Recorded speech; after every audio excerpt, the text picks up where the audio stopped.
Hey guys, did you fry your charger for your MacBook? Well, it's not that difficult to work around. I just cut off this cable, this little thing here.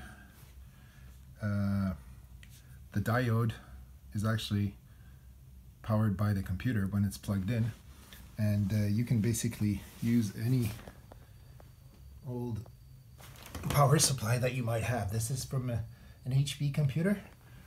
So I just cut off the plug and I connected the shields, which is ground, and the plus cables, and it works fine. This is a 18.5 volt power supply, 65 watts, and I think this plug is from a 45 watt Apple supply, or this is actually a replacement supply that was fried. Some circuitry here, it was all dark and stuff, so I'm just going to chuck this.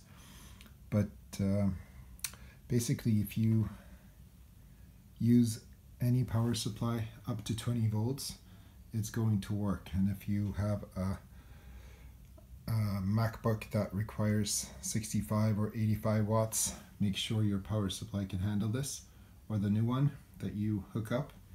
If you have a MacBook Air, as in this case, then you can use any old power supply, anything from 45 up to 85, or actually more than that, because what this little thing does is it tells the computer what kind of a power supply it is. So this one's going to tell the computer this is a 45 watt power supply, even though it's a 65 watt one, and it's not going to draw more power than it needs.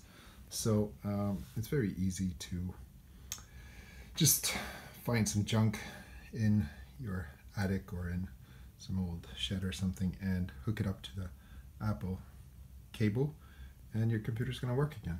Bye-bye.